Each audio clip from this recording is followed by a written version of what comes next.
Assalamualaikum warahmatullahi wabarakatuh. Alhamdulillah, wassalatu wassalamu ala rasulillah.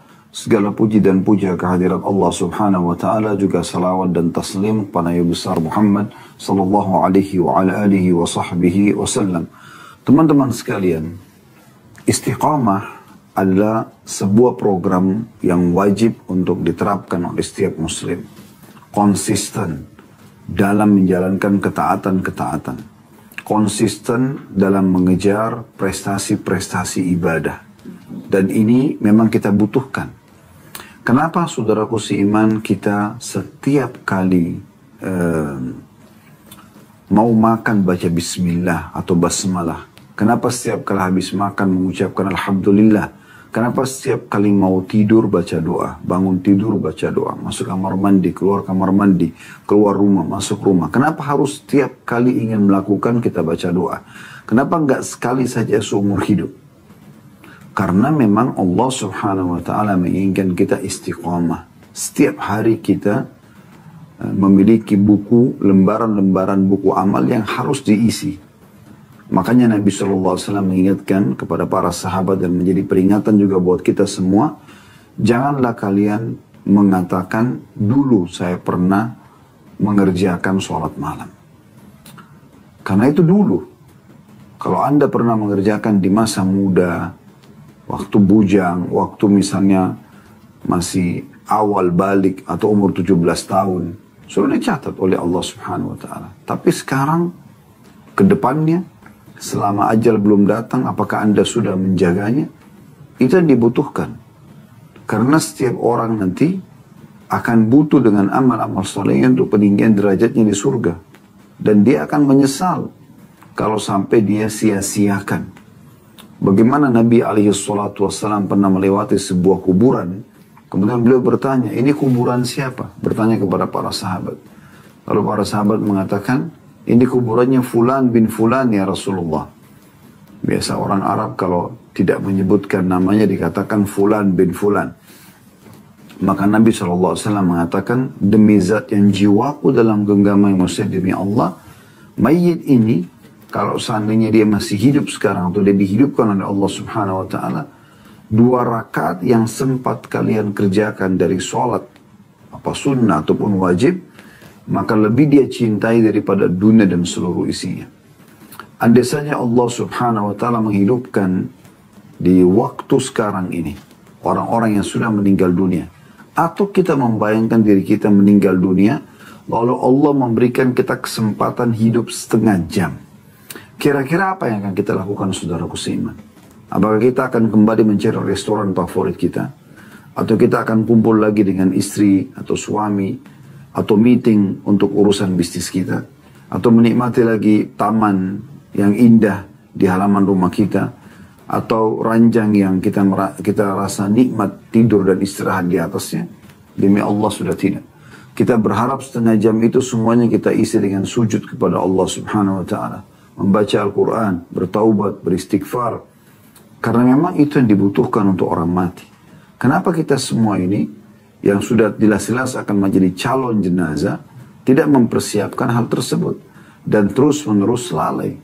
Seorang penyair Arab mengatakan, ya bena Adam ila mata anta fi lahwin wala'ibin wal mautu nahwa kafatihan fahu. Wahai anak Adam, sampai kapan kau terus lalai, sementara kematian membuka mulutnya dengan lebar di hadapan matamu. Artinya dia setiap saat bisa menerkammu. Bagaimana seseorang berpikir nanti dia sakit, baru kemudian dia meninggal dunia. Sehingga dia tidak mau istiqamah dalam ibadah-ibadah yang dia kerjakan. Terus saja dia mengulangi pelanggaran-pelanggarannya. Padahal sebenarnya mengulangi pelanggaran berarti akan mendatangkan pengulangan hukuman dari Allah subhanahu wa ta'ala. Dosa itu akan membuat hidup itu sumpek, sedih, mimpi buruk, ribut dalam rumah tangga, ya. Dan terharamkan dalam banyak atau dari banyak nikmat-nikmat Allah subhanahu wa ta'ala. Efek dosa akan ke sana. Jadi kalau dosa yang pernah kita lakukan lalu kita ulangi lagi, maka akan sama efek jerahnya. Sebagaimana juga kalau kita mengerjakan amal-amal saleh, maka balasannya akan sama. Sudah jelas di depan mata kita dalam sejarah manusia. Kita ambil sejarah yang terdekat dari baginda Nabi SAW. bagaimana beliau alaihi salatu wassalam dengan para sahabatnya yang istiqamah, Abu Bakar, Umar, Uthman, Ali, Talha, Zubair, ridwanullah alaihim, dan hampir semua sahabat, mungkin tidak bisa kami sebutkan semua namanya, yang istiqamah bersama Nabi SAW sampai mereka wafat. Bagaimana Allah muliakan mereka. Dulunya Abu Bakar, Umar, Uthman, Ali, Talha, Zubair, tidak ada yang kenal. Mereka dikenal justru setelah Islam. Mereka dikenal justru setelah mereka istiqamah dalam amal-amal mereka. Tidak ada yang kenal karena mereka tinggal di satu kota kecil di Mekah, terpencil. Ya. Mekah pada saat itu kota yang tidak dilirik oleh orang-orang kecuali hanya sebagian orang yang mau datang haji. Dan setelah itu mereka pulang. Karena gersang, panas. Allah subhanahu wa ta'ala menjadikan situasi di Mekah seperti itu supaya orang hanya datang ibadah. Andai saja Mekah itu penuh dengan kebun-kebun, sungai, dan indah sekali mungkin, orang akan datang bukan untuk ibadah. Orang akan datang untuk rekreasi. Allah sengaja memberikan kepada kita di sana suasananya, gersang padang pasir, panas cuacanya. Memang untuk beribadah kepada Allah SWT. Walaupun ada pepohonan, ada kenikmatan hidup. Tapi umumnya hanya untuk agar kita menuju ke sana untuk beribadah kepada Allah Subhanahu wa Ta'ala. Ibadah ini teman-teman sekalian punya kenikmatan. Hanya memang butuh keseriusan dalam mengerjakannya. Yaitu bahasa sederhananya dalam agama kita, konsisten atau istiqomah. Kalau Anda baru mengerjakan sholat duha 2 rakaat, baru sekali, belum terlalu terasa kekentalan keimanannya. Tapi kalau Anda sudah kerjakan 1 minggu, 1 bulan, 1 tahun, maka akan lebih kental terasa.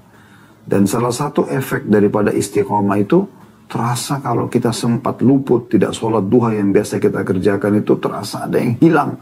Ada sesuatu yang sangat mahal gitu, yang luput dari kita.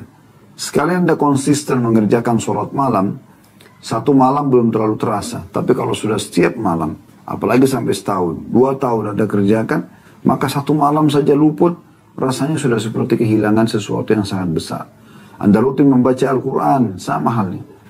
Kalau sudah rutin membaca, mungkin kalau baru membaca di Ramadan seperti ini, Anda baru baca 1-2 lembar, mungkin belum terlalu terasa. Tapi kalau Anda sudah rutinkan setiap hari Anda baca selama Ramadan, dan setelah Ramadan nanti terasa ada yang hilang kalau kita tidak membaca Al-Quran itu. Begitu juga kalau orang terus melakukan sampai tahunan sifatnya. Jadi mereka sudah merasakan kenikmatannya. Dan ini tidak mungkin dirasakan kecuali kalau seseorang itu istiqamah. Ya. Jadi agama itu atau amal-amal saleh ini bukan hanya untuk dites saja, tapi untuk selalu dijaga. Selalu dijaga. Bahkan dalam sebuah hadis kata Nabi SAW, amal yang paling Allah suka adalah amal yang rutin dikerjakan walaupun sedikit. Artinya membuat terasa keimanan muncul dalam hati dan dia istiqomah menjaganya. Walaupun Anda cuma bisa bersedekah 1.000 rupiah, tapi rutin dikerjakan, itu lebih Allah cintai dibandingkan sekali langsung 100 juta tapi berhenti sedekah selamanya. Karena tidak istiqomah. Istiqomahnya yang dibutuhkan. Allah lebih mencintai seseorang sholat malam cuma 2 rakaat, tapi setiap malam dia kerjakan, daripada sekali dia kerjakan 20 rakaat, tapi tidak pernah sholat lagi setelah itu 1 tahun. Allah lebih suka seseorang hamba membaca cuma 5-6 ayat, ya, Al-Quran, kemudian dia konsisten istiqamah membacanya setiap hari, daripada orang baca langsung 5 juz misalnya, kemudian berarti tidak pernah baca lagi sekian tahun. Dan ini ya, yang jadi permasalahan yang harus dikaji lebih dalam tentang masalah istiqamah. Dan kesempatan ini insya Allah kita akan coba membaca dalil yang ditulis oleh penulis di sini. Beliau mengangkat 2 buah ayat Al-Quran di mana Allah Subhanahu wa Ta'ala menekankan tentang harusnya setiap muslim istiqamah. Dan dengan istiqamah itu baru dia bisa merasakan kenikmatan ibadah tersebut. Jadi kalau kita belum istiqamah, kita tidak akan rasakan kenikmatannya. Sampai-sampai sebagian salaf ada yang mengatakan, andai saja kenikmatan surga itu sama dengan kenikmatan sholat malam kami, maka sudah cukup. Saking luar biasanya mereka merasakan nikmatnya sholat malam itu, ya. Mereka berharap di surga begitu aja kenikmatannya, sudah cukup bagi mereka. Kenapa? Karena mereka sudah komitmen setiap malam sujud dan bercengkrama dengan Tuhannya Allah Subhanahu wa Ta'ala. Berkomunikasi, menyampaikan hajat-hajatnya. Dan dia merasa kenikmatan yang luar biasa di situ. Dalil yang pertama diangkat oleh beliau adalah surah Fussilat ayat 30 sampai 32. Saya akan bacakan. Allah Subhanahu wa taala berfirman, A'udzu billahi minasyaitonir rajim. Innal ladzina qalu rabbuna Allahu thumma istaqamu tatanazzalu 'alaihimul malaikah تتنزل عليهم الملائكة ألا تخافوا ولا تحزنوا وأبشروا بالجنة التي كنتم توعدون نحن أولياؤكم في الحياة الدنيا وفي الآخرة ولكم فيها ما تشتهي أنفسكم ولكم فيها ما تدعون نزلا من غفور رحيم. Artinya sesungguhnya orang-orang yang mengatakan Rob kami adalah Allah atau ialah Allah, Tuhan kami adalah Allah. Kemudian mereka meneguhkan pendirian mereka, istiqomah, thumma istaqamu, konsisten. Maka para malaikat akan turun kepada mereka dengan mengatakan, janganlah kamu takut dan janganlah merasa sedih. Bergembiralah kamu dengan memperoleh surga yang telah dijanjikan Allah kepadamu. Kamilah pelindung-pelindungmu dalam kehidupan dunia dan akhirat. Di dalam surga itu, kamu memperoleh apa yang kamu inginkan dan memperoleh pula di dalamnya apa yang kamu minta. Sebagai hidangan bagimu dari Tuhan yang maha pengampun lagi maha penyayang. Ayat ini sangat dalam sekali. Allah Subhanahu wa ta'ala rincikan. Coba perhatikan potongan demi potongan. Kata Allah Subhanahu wa ta'ala, sungguhnya orang-orang yang mengatakan Rob kami Allah. Berarti ikrar dengan lisan. Ya. Amantu billah, ku beriman kepada Allah. Dan dia fikirkan dengan akalnya, serta dia imani dengan hatinya. Makanya ini dinamakan iman. Dan dia praktekkan dalam kehidupan sehari-harinya, betul dia yakin ada Tuhannya Allah. Sehingga apa yang dia kerjakan yang Allah perintahkan dan Allah halalkan, dia nikmati. Dan apa yang Allah larang dia tinggalkan. Kemudian mereka meneguhkan pendirian mereka. Jadi tidak cukup beriman kepada Allah. Tapi istiqamah. Menjaga keimanan itu. Untuk apa teman-teman sekalian kalau kita pernah lurus di jalan Allah. Kemudian kita bengkok setelah itu. Apa manfaatnya? Tidak ada manfaat buat kita. Ingat. Efek jerah daripada perbuatan dosa akan sama.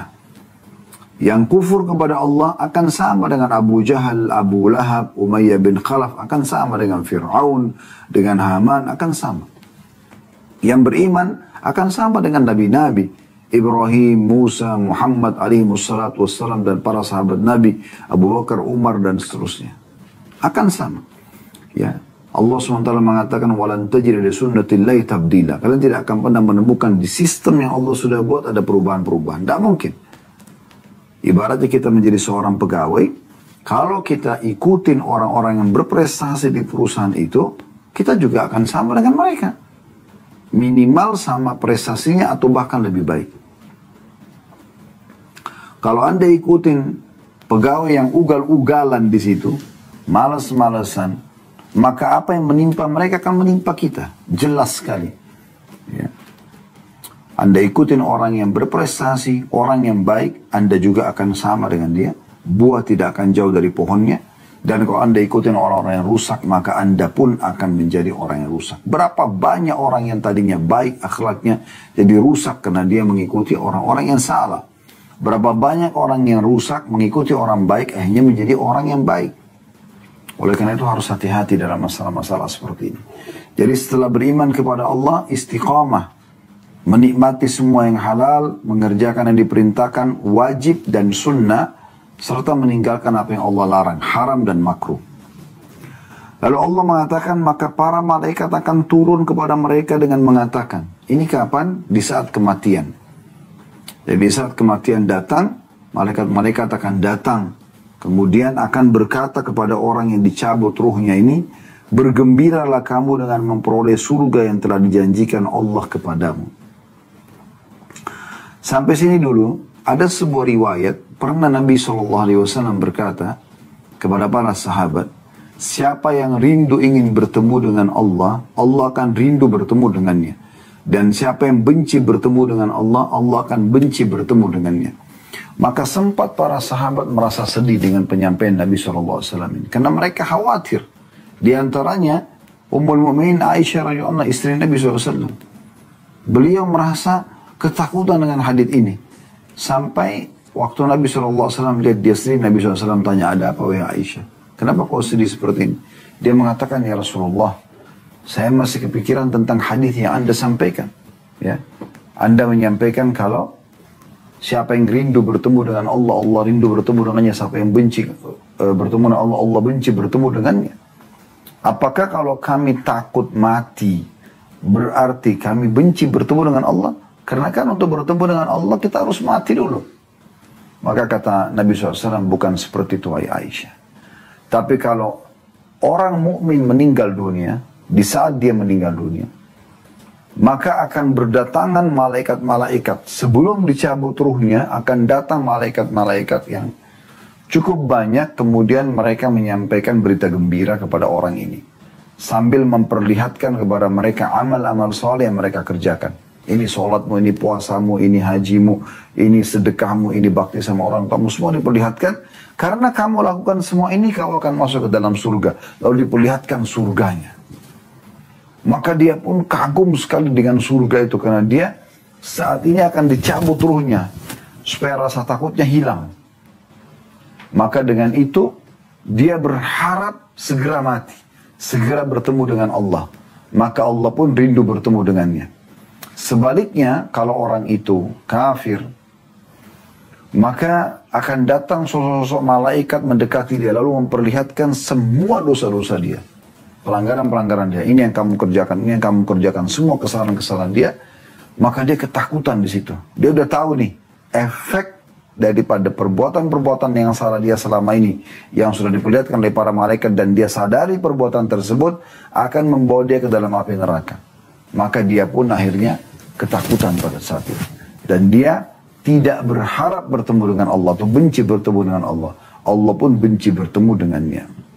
Jadi ini maksud sini adalah para malaikat itu akan datang dan nampak kepada kita di hari kematian kita. Dan mereka akan menyampaikan apa yang telah Allah sampaikan dalam ayat ini.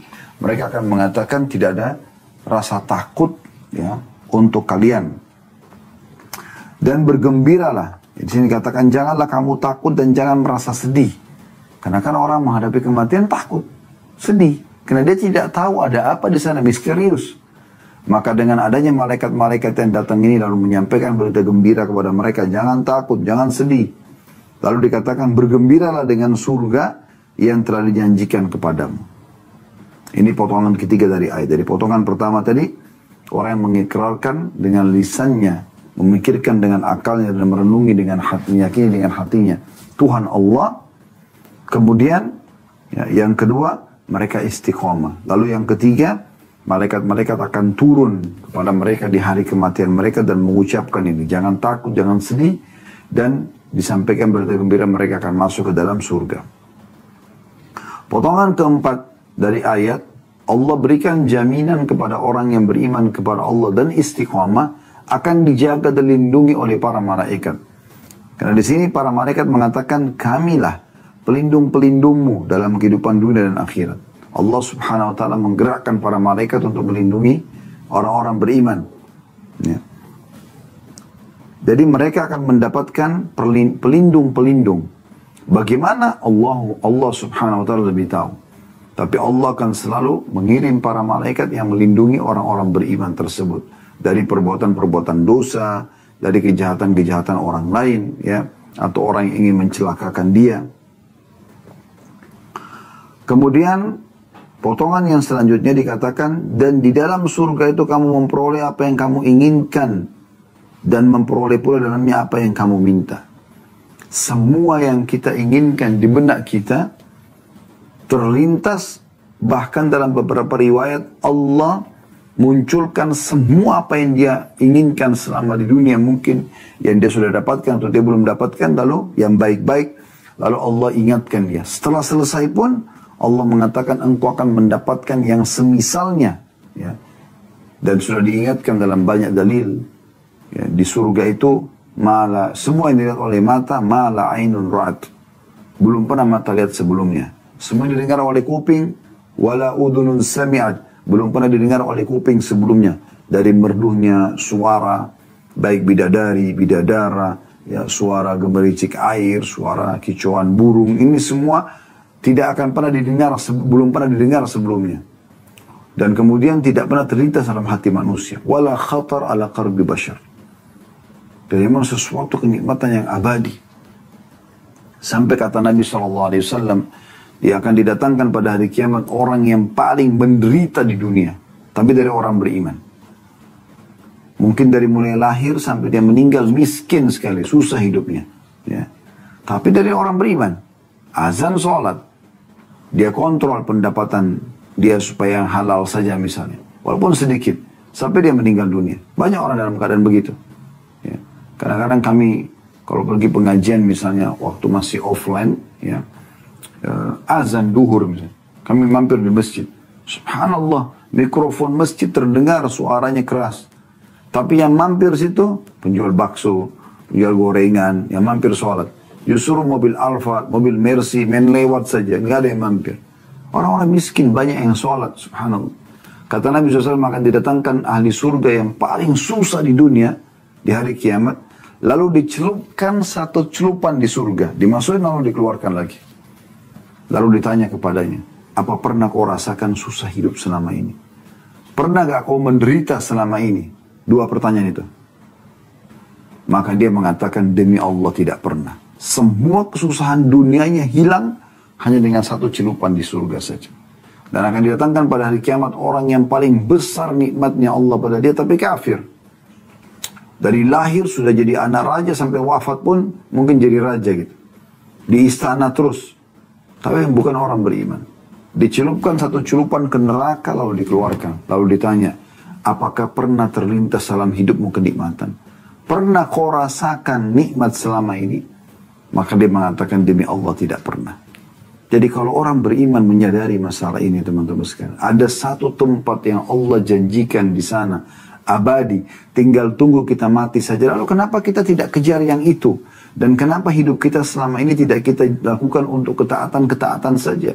Tidak ada waktu untuk yang lainnya. Kenapa bukan ketaatan dari setelah ketaatan, ketaatan lagi? Toh itu juga ada kenikmatannya kok. Sekarang misalnya bulan Ramadan, Anda puasa. Kan puasa ini walaupun kita haus, kita lapar. Ada kenikmatan. Kalau tidak ada kenikmatan, tidak mungkin orang mau menjalaninya. Ada kenikmatan secara keimanan dalam hati. Ya. Ada orang sedekah. Ada orang yang sholat tarawih misalnya. Dia merasakan ada kenikmatannya.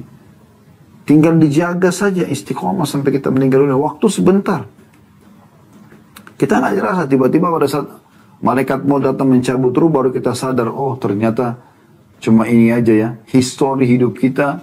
Ini dari mulai lahir sampai kita meninggal dunia. Oh ternyata cuma seperti ini. Ya. Jadi sangat ringkas. Ya. Sangat ringkas.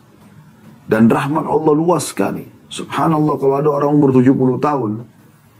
Kemudian dia bermaksiat selama anggaplah 70 tahun itu selain masa baliknya. Dengan balik mungkin 14-15 tahun berarti 85 tahun umurnya. 70 tahun ini semuanya kelalaian misalnya. Di hari pertama di tahun 71 dia taubat nasuha kepada Allah SWT. Lalu dia wafat. Maka Allah SWT masih bisa menerimanya. Bukankah hadis yang masyhur tentang orang yang membunuh 99 jiwa kemudian dia datang kepada seseorang abid ahli ibadah tapi tidak punya ilmu lalu dia mengatakan saya sudah bunuh 99 jiwa apakah masih ada tobat untukku? Orang itu mengatakan tidak ada. Maka orang ini karena putus asa dibunuh orang tersebut. Digenapkan 100 kata Nabi SAW. Setelah membunuh sampai 100 dia datangi seorang alim yang punya ilmu agama lalu ditanyakan saya sudah bunuh 100 orang ada tobat buat saya? Kata orang alim tersebut, ada. Ya. Rahmat Allah sangat luas, taubat saja.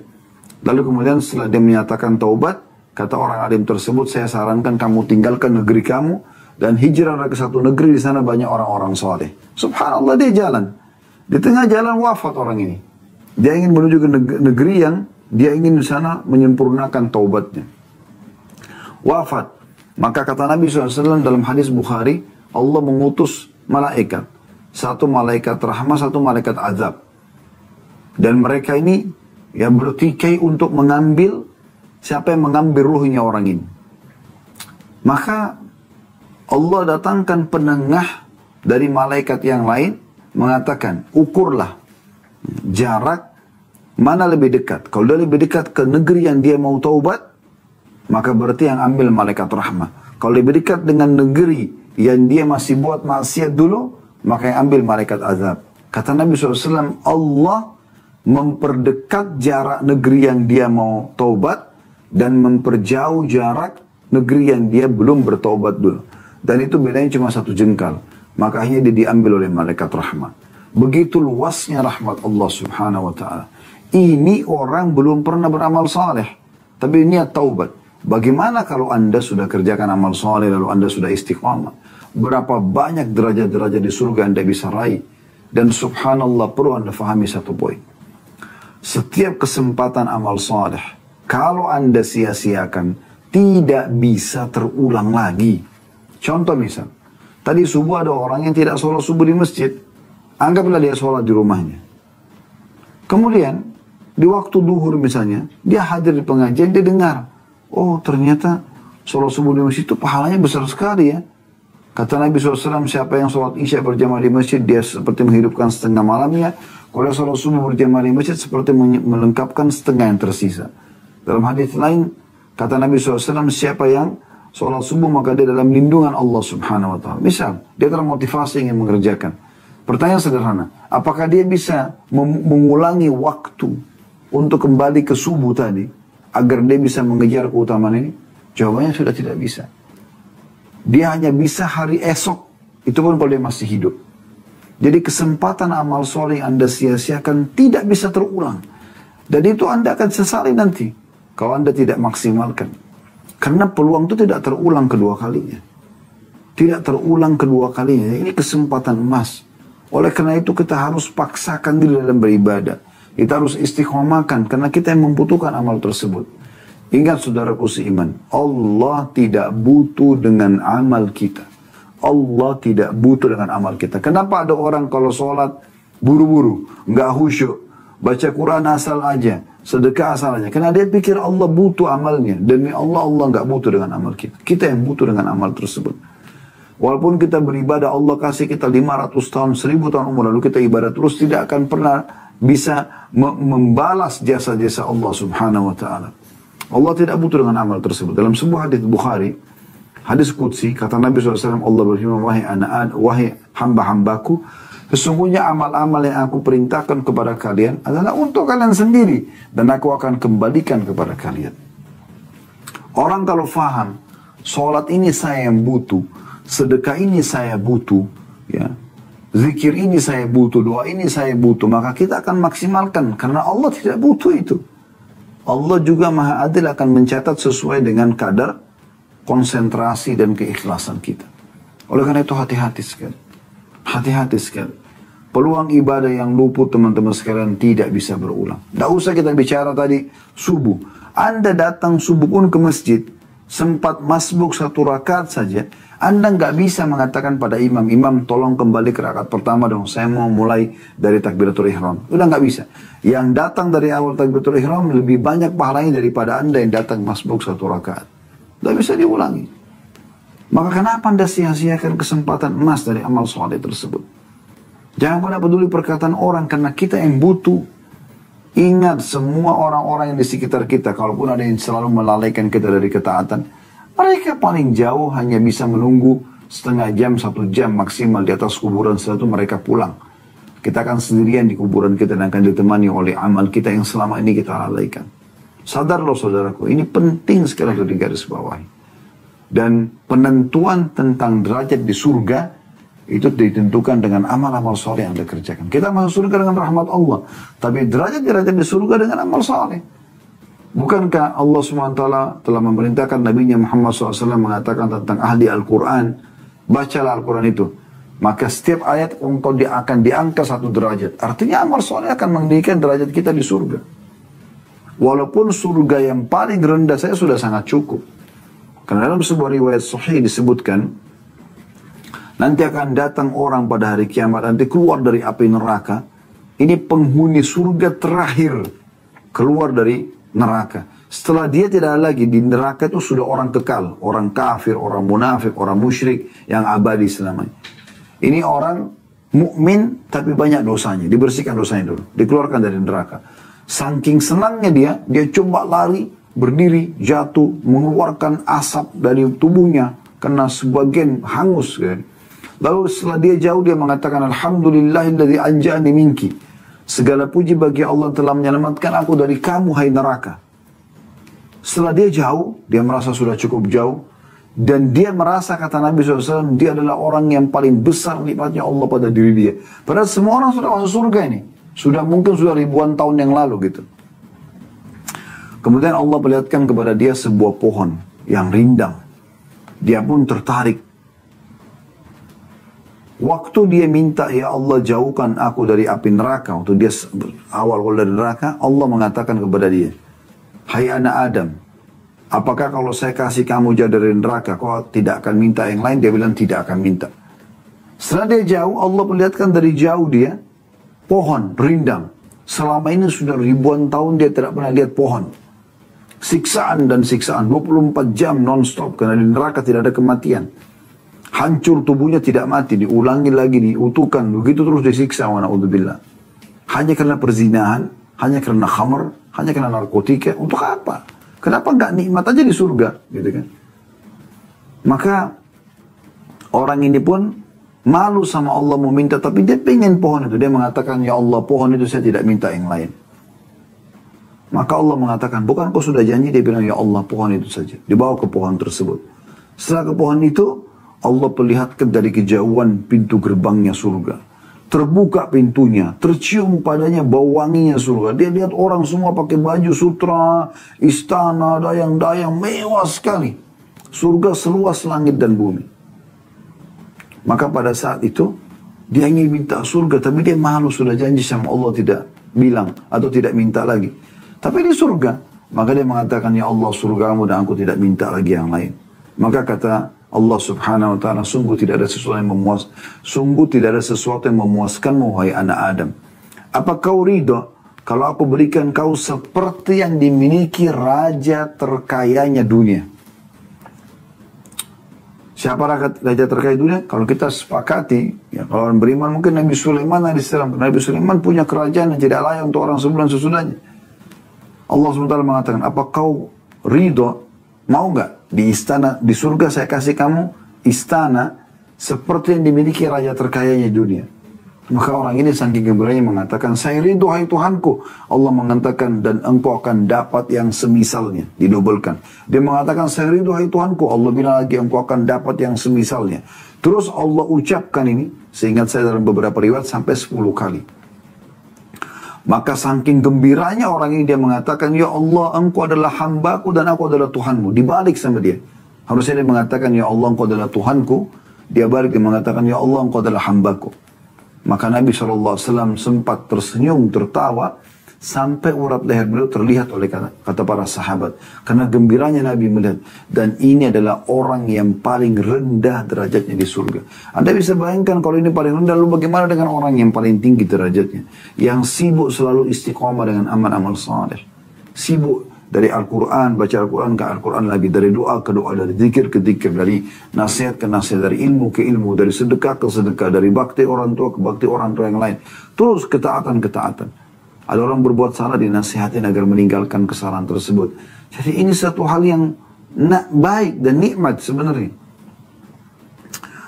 Jadi Allah mengatakan di surga kita akan mendapatkan apapun yang kita inginkan. Ya. Lalu dikatakan penutupan ayatnya, sebagai hidangan bagimu dari Allah, atau pemberian dari Allah yang maha pengampun lagi maha penyayang. Sampai ya, Nabi SAW mengatakan bahwasanya akan ada burung-burung yang berterbangan di surga. Maka kata Abu Bakar, ya Rasulullah, atau Umar, ya radhiyallahu anhu jum'ain, ya Rasulullah, kalau burung-burung itu merasakan kenikmatan juga. Kata Nabi SAW, engkau memakannya, engkau akan merasakan lebih nikmat lagi. Apa saja yang kita inginkan, tidak butuh proses masak, tidak butuh proses belanja. Kita terlintas untuk mau makanan apapun, tiba-tiba sudah di depan kita. Dan semuanya dengan sempurna. Bahkan kata Nabi SAW, ahli surga yang paling rendah derajatnya, memiliki 10.000 pelayan. yang setiap pelayan memegang 2 nampan.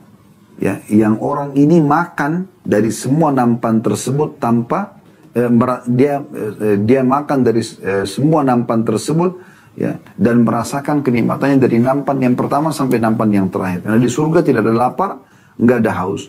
Orang makan bukan karena lapar, orang berhenti bukan karena kenyang. Semuanya kenikmatan abadi. Kalian tinggal tunggu orang meninggal dunia saja. Maka hati-hati teman-teman, semua kita akan menuju ajal kita. Ya. Sampai salah satu salaf mengatakan, hai anak Adam, hati-hatilah karena engkau hanya seperti hitungan angka. Setiap hari kamu hidup, ya, maka angkamu satu sudah hilang. Sadarlah kita akan kembali, maka hati-hati, harus istiqamah menjaga amal-amal kita. Kemudian ayat yang kedua yang diangkat oleh beliau adalah surah Al-Ahqaq ayat 13 sampai ayat 14 yang bunyinya, A'udzu billahi minasyaitonir rajim.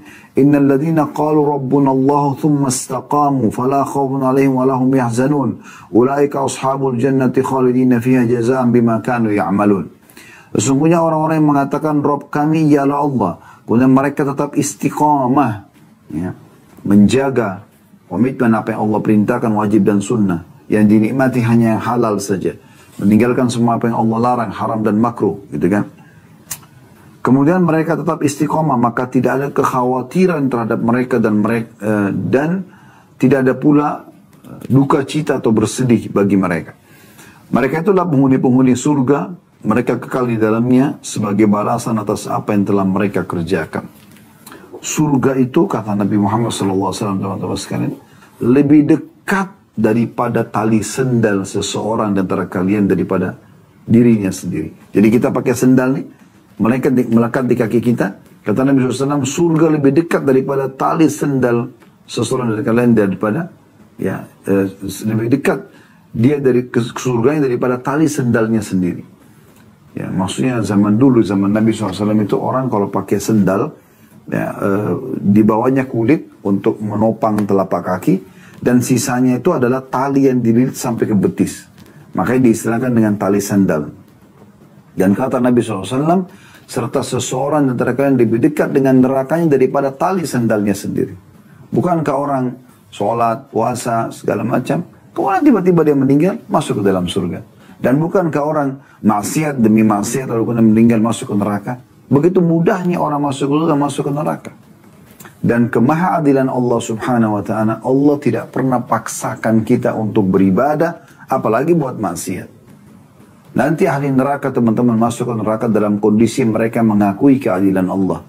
Semua ahli neraka akan masuk ke neraka sambil mengatakan, pantas kami masuk. Karena Allah sudah ingatkan dia, tidak boleh, tidak boleh, tidak boleh. Ya. Tapi tetap dia langgar gitu. Banyak orang subhanallah pada saat diajak taubat, ayo taubat akhi, taubat ukhti. Iya ya, kapan ya? Seakan-akan dia berharap ada tangan tanda kutip, ya. Di sini yang turun dari langit memberhentikan dari dosanya. Tidak mungkin. Allah datangkan sentuhan dalam hati kita, ya.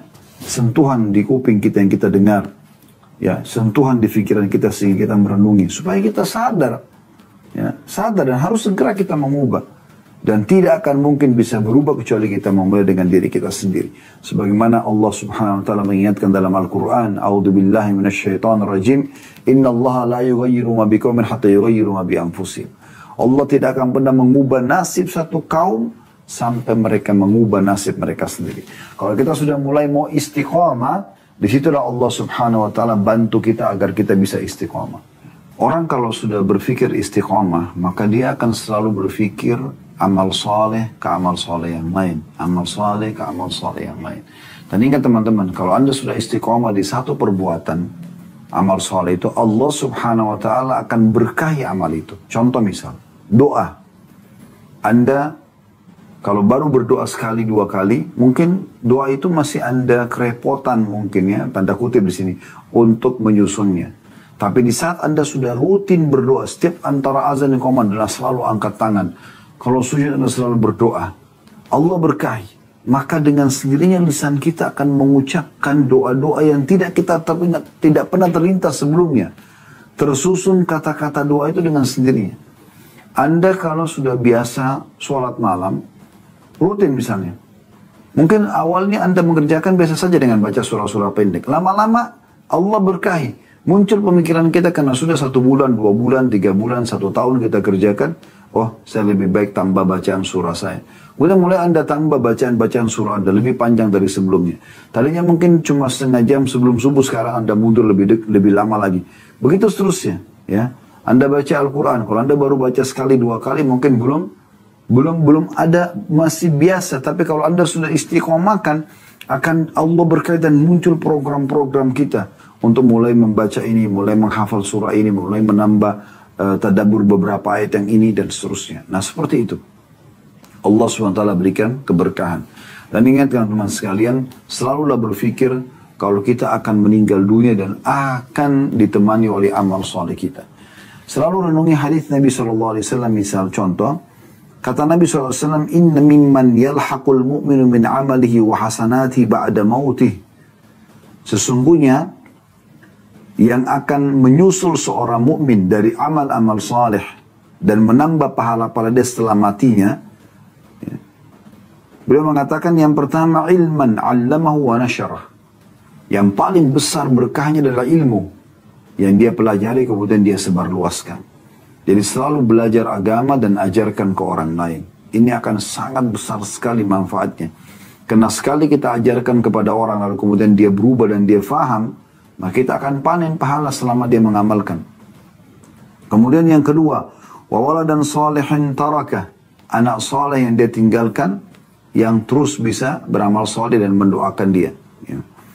Kemudian yang ketiga, wa mushafan waratha, atau mushaf Al-Quran, ya, yang dia wariskan. Apakah dia menghafalnya, kemudian dia ajarkan pada orang lalu menghafalnya, atau dia tinggalkan fisik Al-Quran, ya, yang dia bagi-bagikan. Kemudian yang keempat, au masjidan banah, atau masjid yang dia bangun sehingga dipakai sholat selalu. Yang kelima, au nahran ajrah, atau sungai yang dia alirkan. Yang keenam, au sadaqatun ajraha min malihi fi sihhati wa hayati yalhaqu min ba'di mauti, atau sedekah yang dia keluarkan dari hartanya pada saat dia sehat dan masa dia hidup, yang terus menyusul pahalanya setelah dia meninggal. Maksudnya seperti dia wakafin tanah, masjid, dan seterusnya. Nah, di sini diriwayatkan oleh Ibnu Majah. Demikian pula contoh hadis yang lain, kata Nabi SAW, afdalu sadaqatu suqyal ma', sedekah yang paling afdal adalah menyiapkan air, sumur, aliran, supaya orang bisa minum, hewan-hewan bisa minum. Begitu juga dengan hadis yang lain, riwayat Bukhari, kata Nabi SAW, man hafara ma'an lam yashrab minhu kabidin harra min jinnin wala insin wala sab'in wala ta'irin illa ajrahu Allah yawmal qiyamah.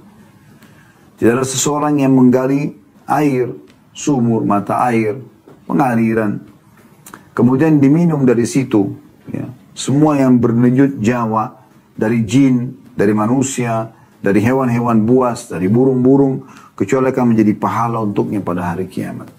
Ya, begitu luar biasanya, ya, seorang muslim berpikir kalau dia sudah istiqomah dari amal soleh ke amal soleh yang lain, selalu dia pikir bagaimana di akhiratnya. Dan ini sebuah prestasi yang terbaik, teman-teman. Bukan titel akademik, bukan yang lainnya, tapi bagaimana seseorang itu memiliki banyak amal-amal soleh. Berapa banyak orang mungkin secara fisik kurang, tapi masya Allah amal solehnya luar biasa gitu. Ya, itu pernah kejadian di Jeddah, ada seseorang selalu menyewa satu mobil air zam-zam. Dia bayar 5.000 liter. Lalu kemudian dia taruh di pinggir jalan yang dia minta atau dia tulis itu sabilillah, di jalan Allah. Jadi siapa saja boleh mampir, dan orang di Mekah sama Jeddah sudah tahu kalau mereka mau ambil air zam-zam gratis, jam sekian sampai jam sekian ada mobilnya mampir di pinggir jalan. Tinggal dia buka kerannya sendiri, dia isi jergen-jergennya, kemudian dia bawa pulang minum air zam-zam. Ya, daripada dia harus ke Mekah jauh gitu, ya, atau masuk ke dalam lokasi yang harus diambil air zam-zam tersebut. Orang yang terus kerjakan hampir setiap hari, gitu kan. Dia lakukan itu sampai dia meninggal. Dikatakan pada saat dia meninggal diturunkan, orang-orang turunkan di kuburannya itu menemukan kuburannya sejuk sekali dan sedikit agak basah lembab gitu. Dan mereka menemukan ada sesuatu yang nyaman di liang lahat itu, ya. Padahal pada saat itu lagi musim kering, musim panas, musim peceklik di Saudi. Biasanya sampai tanah itu pecah. Tapi Allah SWT Maha Kuasa. Allah memberikan kebaikan-kebaikan pada orang-orang seperti ini. Baik, kita akan coba membacakan beberapa kisah-kisah berhubungan dengan orang-orang yang coba istiqomah, gitu kan. Banyak sekali kisah. Yang menarik kan dari sebuah buku ya, judulnya Kisah-Kisah Nyata. Ditulis oleh Ibrahim bin Abdullah Al-Hazimi. Ini tentang nabi-nabi, rasul, sahabat, tabi'in, ya, banyak kisah-kisah mereka. Nah, ini cukup banyak kisah yang disebutkan oleh beliau dalam buku ini. Ya, kalau saya tidak salah di sini ada 34 kisah. Ya. Saya coba baca. Di antaranya kisahnya adalah ada kisah ke-27 ya. Nanti mungkin saya mundur sedikit, saya akan ambil beberapa kisah ke belakang 27, ada yang 26 dan seterusnya. Ini kebetulan yang saya buka saja, yang saya coba bacain gitu kan. Judulnya memberi 1 dirham lalu Allah memberinya 120.000 dirham. Dikatakan dari Fudail bin Iyad rahimahullah, ini salah satu ulama tabi'in yang hidup dari tahun 105 Hijriah sampai 187 Hijriah. Fudail bin Iyad terkenal seorang alim ulama dulu. Ia berkata, seseorang laki-laki menceritakan kepadaku bahwa ada laki-laki yang keluar membawa benang tenun. Lalu ia menjualnya seharga 1 dirham untuk memberi tepung. Jadi dia hidup dari penghasilan ya harian. Kebetulan waktu itu dia punya benang, dia jual 1 dirham untuk dia biaya hidup dia sama istri dan anak-anaknya. Lalu setelah menjual 1 dirham, dia melewati ada 2 orang yang sedang berkelahi, ribut, saling menjambak, ya, narik-narik rambut satu sama yang lain. Lalu orang yang punya 1 dirham ini bertanya, ada apa ini? Kenapa kalian berantem? Kenapa kalian berkelahi? Maka dikatakan kepadanya bahwa keduanya bertengkar karena uang 1 dirham, memperbuat 1 dirham. Maka tanpa lama banyak berpikir, dia langsung memberikan 1 dirham yang dia miliki itu untuk menyelesaikan perkara mereka. Lalu ia pulang ke rumahnya, mendatangi istrinya, dan mengabarkan apa yang sedang terjadi. Istrinya juga salihah, bukan orang yang justru mengatakan kenapa dikasih saya sama anak-anak saja belum makan. Enggak. Istrinya cuma mencari barang apa lagi yang di rumah yang bisa dijual. Setelah dikasih ke suaminya, lalu laki-laki itu yang sebagai suami ini keluar lagi dan coba menjualnya. Tapi barangnya tidak juga laku. Kemudian tiba-tiba ia berpapasan dengan seorang laki-laki yang membawa ikan yang menebar bau busuk. Orang itu berkata kepadanya, orang yang sedang jadi tokoh kita ini berkata kepada orang yang bawa ikan busuk itu, engkau membawa sesuatu yang tidak laku, dan aku juga membawa sesuatu yang tidak laku. Apakah engkau mau menukar ikan ini dengan barangku ini? Ini tidak disebutkan barang apa yang dia bawa dari rumah, tapi dia ingin tukar. Padahal ini ikan busuk gitu. Maka ia pun menukarnya. Maka pulanglah laki-laki itu ke rumahnya dengan membawa ikan tersebut yang busuk. Lalu ia berkata kepada istrinya, segeralah urus atau masak ikan ini, kita sudah hampir mati kelaparan, karena nggak ada makanan sama sekali. Maka sang istri segera mengurus ikan tersebut, lalu dibelahnya perut ikan itu, maka tiba-tiba didapat dari perut ikan itu sebuah mutiara ya, yang mengkilau, mengeluarkan warna yang terang. Wanita itu pun mengatakan, wahai suamiku, dari perut ikan ini keluar sesuatu yang lebih kecil daripada telur ayam. Ia hampir sebesar telur burung merpati. Maka suaminya pergi sambil mengatakan, perlihatkan kepadaku. Maka ia pun melihat sesuatu yang tidak pernah dilihatnya sepanjang hidupnya. Pikirannya pun melayang dan hatinya berdebar. Lalu ia berkata kepada istrinya, aku kira ini adalah mutiara. Sang istri menyaut, tahukah engkau berapa nilai mutiara ini? Suaminya mengatakan tidak. Tetapi aku mengetahui siapa yang mengerti tentang itu. Lalu ia mengambil mutiara itu dan pergi ke tempat para penjual mutiara. Ia menghampiri kawannya yang ahli di bidang mutiara. Ia mengucapkan salam kepadanya. Sang kawan pun menjawab salamnya. Selanjutnya ia mengeluarkan sesuatu sebesar telur burung tersebut. Seraya berkata, periksalah berapa nilai benda ini. Kawannya memperhatikan benda itu begitu lama. Kemudian ia berkata, aku menghargainya 40.000. Jika Anda mau, uang ini aku bayarkan kontan sekarang juga kepadamu. Tapi jika kamu menginginkan harga lebih tinggi, pergilah kepada si fulan, dia akan memberimu harga lebih tinggi dari aku. Maka ia pun pergi kepada orang yang ditunjuk oleh kawannya tadi, menunjukkan mutiara tadi. Kemudian orang yang kedua ini, ya, terpukau dengan keelokan mutiara tersebut, lalu menawar dengan 80.000 dirham. Lalu dia mengatakan, jika engkau ingin harga yang lebih tinggi, pergilah kepada fulan, ditunjukkan orang yang ketiga. Lalu dia pun pergi, dan orang yang ketiga menawarnya dengan 120.000 dirham. Maka orang itu pun mengatakan, aku yakin tidak akan ada orang yang berani menawar lebih daripada ini sedikit pun. Lalu laki-laki itu mengatakan, baiklah saya jual. Lalu harta itu ditimbangnya. Maka pada hari itu yang membawa 12 kantong uang, pada masing-masingnya terdapat 10.000 dirham. Ia pun pergi membawa uang itu ke rumahnya untuk disimpan. Tiba-tiba di pintu rumahnya ada seorang fakir yang meminta-minta. Maka ia berkata, keadaan orang fakir ini persis seperti keadaanku dulu. Dia mempersilahkan orang fakir itu masuk, dan orang itu pun masuk. Ia berkata, ambillah separuh dari hartaku ini. Maka orang fakir itu mengambil 6 kantong uang yang dibawanya. Setelah agak jauh, ia kembali lagi seraya berkata, sebenarnya aku bukanlah orang miskin atau fakir. Aku diutus kepadamu oleh Allah subhanahu wa ta'ala yang telah mengganti 1 dirhammu dengan 20 kirat. Dan yang diberikannya kepadamu itu baru 1 kirat saja, dan dia menyimpankan untukmu 19 kirat lagi.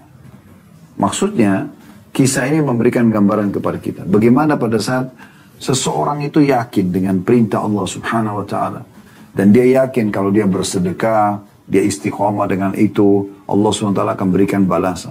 Dia hanya bantu orang 1 dirham, Allah ganti dengan 120 dirham. Bahkan Allah uji lagi. Setelah menerima uang itu pun masih ada orang miskin yang minta. Dan dia tidak menahan diri. Dia masih membagi. Bahkan dia mengatakan sesungguhnya orang miskin ini telah tertimpa apa yang menimpa aku. Maka dia bagi 2 lagi harta yang dia dapatkan. Begitu mulianya hati orang seperti ini. Tapi ini tidak mungkin dirasakan kecuali oleh orang-orang yang istiqamah. Ya. Kemudian di kisah 26-nya, saya sedikit mundur. Beliau mengangkat hadis yang masyhur ini ya. Hadis ini diriwayatkan oleh Imam Muslim dan juga Imam Ahmad. Bahwasanya Nabi SAW menceritakan, ada seorang pria yang berjalan di padang pasir, tiba-tiba dia mendengar suara dari langit yang mengatakan, airilah kebun si fulan. Dia lagi jalan, dia dengar ada suara dari langit. Airilah kebun si fulan. Kemudian dia lihat ada awan yang berjalan menuju tempat tersebut. Lalu awan itu menumpahkan air hujan di sebuah area tanah yang penuh dengan batu hitam. Di sana ada sebuah aliran air yang menampung air tersebut. Pria itu terus mengikuti kemana air itu mengalir. Tiba-tiba dia melihat ada seseorang yang sedang berdiri di kebunnya sambil mendorong air itu dengan penyodoknya ke dalam kebunnya. Dia berkata, hai hamba Allah, siapa nama anda? Pemilik kebun itu menjawab, namaku Fulan. Persis seperti nama yang didengar dari arah awan tadi. Pemilik kebun itu balik bertanya, hai hamba Allah, mengapa anda menanyakan namaku? Maka pria itu mengatakan, aku telah mendengar suara di awan yang menurunkan air ini. Suara itu mengatakan, airira kebunnya si Fulan, dan namamu disebutkan. Apa sebenarnya yang engkau lakukan dengan kebunmu ini? Maka pemilik kebun itu mengatakan, kalau itu yang engkau tanyakan, maka ketahuilah sungguhnya aku biasa menghitung hasil yang didapat dari kebunku ini, lalu aku sedekahkan sepertiganya. Sepertiganya lalu aku makan bersama keluargaku, dan sepertiga yang terakhir aku kembalikan lagi ke kebunku untuk jadi modal usaha. Dalam riwayat lain, aku jadikan sepertiganya sebagai sedekah untuk orang-orang miskin, peminta-minta, dan ibnu sabil atau orang yang terputus jalan. Jadi kisahnya adalah di musim panas yang peceklik ya. Orang lagi pada kepanasan, tidak ada air hujan, ada kebun yang dihujani oleh Allah subhanahu wa ta'ala. Bahkan Allah sengaja memperdengarkan dalam hadis riwayat Muslim ini seseorang yang mendengar suara dari awan. Ya, suara para malaikat yang mengatakan, turunkan hujan di kebunnya si fulan, disebutkan nama orang ini. Dia penasaran, diikutin sama dia suara awan tersebut. Awan itu menuruni hujan turun di sebuah wilayah yang ada batu-batu hitam dan mengalir airnya. Maka dia ikutin terus air tersebut sampai ternyata di kebun seseorang. Maka dia bertemulah dengan orang ini. Kemudian ditanyakan kepada dia, ya, kenapa kok bisa kebunnya saja yang turun hujan, gitu kan? Ada masalah apa? Ada amal apa yang dia kerjakan? Ternyata dia istiqomah selalu mengeluarkan sepertiga dari hasil pendapatan dia itu untuk sedekah. Pernahkah teman-teman kita berpikir memiliki gaji misalnya 900 ribu, 300 ribunya langsung kita keluarkan di jalan Allah Subhanahu Wa Taala? Ini butuh kekuatan iman, apalagi harus istiqomah. Tapi ternyata Allah Subhanahu Wa Taala berikan dia kelebihan yang luar biasa gitu, ya, sampai Allah memberikan jalan keluar. Dan ini memang butuh kita praktekkan dalam hidup kita supaya kita bisa melihat secara realita di dalam kehidupan kita bagaimana Allah membalas gitu ya. Mungkin terlalu banyak kisah di sini atau cukup banyak, saya akan tutup dengan kisah ke-19. Ya, saya mundur lagi. Nanti Anda bisa miliki buku ini, cukup banyak kisah-kisah nyatanya. Yaitu meninggalkan dusta maka diterima kerja. Ini bukan kisah klasik tapi kisah sedikit modern di Eropa, beliau mengatakan. Dalam kisah ini dikatakan ada seorang pria berkebangsaan Eropa yang telah memeluk agama Islam dan baik keislamannya, jujur dalam tindakannya dan bersemangat untuk menampakkan keislamannya. Dia bangga dengan keislamannya di hadapan orang-orang kafir, tanpa ada perasaan minder, malu atau ragu. Bahkan tanpa ada kesempatan terlewatkan, dia selalu bersemangat untuk menampakkan keislamannya itu. Suatu saat dia bercerita bahwa ada sebuah iklan lowongan kerja di sebuah instansi pemerintah yang kafir. Pria muslim yang bangga dengan keislamannya itu mengajukan lamaran untuk mendapat pekerjaan tersebut. Dan dia harus melalui tes wawancara. Dan terjadilah persaingan untuk mendapatkan pekerjaan tersebut. Saat tiba gilirannya untuk tes wawancara, panitia khusus instansi itu mengatakan mengajukan beberapa pertanyaan kepadanya. Di antara pertanyaan-pertanyaan tersebut adalah, apakah Anda meminum minuman keras? Maka dia menjawab, si muslim ini, tidak. Saya tidak mengkonsumsinya karena saya muslim dan agama saya melarang untuk mengkonsumsi dan meminumnya. Jadi dia mesti istiqamah dengan haram tersebut. Dia tidak mau langgar. Panitia bertanya lagi, apakah Anda memiliki teman kencan atau pacar? Teman muslim ini mengatakan, atau orang muslim ini mengatakan tidak, karena agama Islam yang saya peluk telah mengharamkannya. Saya hanya berhubungan dengan istri yang telah saya nikahi sesuai dengan syariat Allah saja. Wawancara pun selesai dan dia keluar dari ruang tes, tapi dia agak pesimis akan berhasil dalam persaingan tersebut. Akan tapi di luar dugaan ternyata hasil akhirnya adalah bahwa semua pelamar yang jumlahnya banyak itu gagal dan hanya dialah satu-satunya yang berhasil lulus dari dalam tes itu. Kemudian dia pergi menemui ketua panitia tes dan mengatakan, tadinya saya mengira bahwa Anda akan menghalangi saya untuk mendapatkan pekerjaan ini sebagai balasan atas perbedaan agama antara saya dengan Anda, juga karena saya memeluk agama Islam. Akan tapi saya terkejut, Anda malah menerima saya dan mendahulukan saya daripada saudara-saudara Anda dari kalangan orang-orang Kristen. Apa rahasia di balik itu? Ketua panitia menjawab, orang yang dicalonkan untuk pekerjaan ini disyaratkan harus orang yang memiliki perhatian penuh dan selalu sadar dalam setiap keadaan.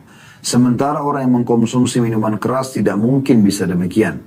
Maka kami mencari orang yang tidak mengkonsumsi minuman keras.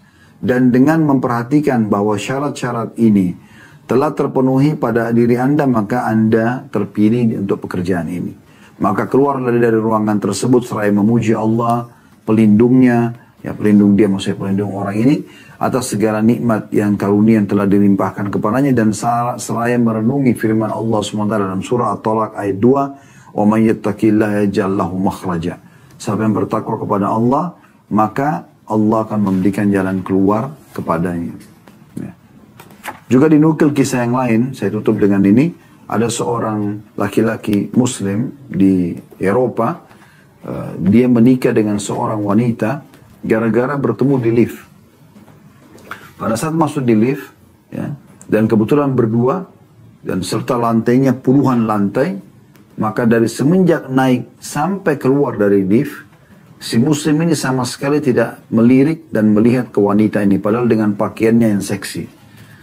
Ya, dan umumnya orang pasti akan melirik dan melihat ke orang ini. Maka perempuan ini penasaran, karena tidak satu kata pun terucapkan dari puluhan lantai yang dilewati dengan lift tersebut, bahkan tidak melihat sama sekali. Laki-laki ini menurunkan pandangannya. Karena penasaran, setelah keluar dari lift, perempuan ini bertanya, kenapa Anda tidak melihat ke saya? Tidak seperti umumnya laki-laki yang kalau melihat ke saya pasti akan melihat dengan tubuh yang terbuka seperti ini. Dia mengatakan, saya seorang muslim dan agama saya melarang untuk itu. Maka saya tidak melihat Anda karena Allah atau agama melarangnya. Setelah dia telusuri, ternyata betul itu perintah agama Islam. Hanya wanita ini masuk Islam dan hanya menikah dengan laki-laki tersebut. Dan ada ribuan kisah yang seperti ini. Di saat orang itu coba istiqamah, menjaga dirinya di atas agama Allah SWT, Allah malah memberikan dia keselamatan dan keberuntungan.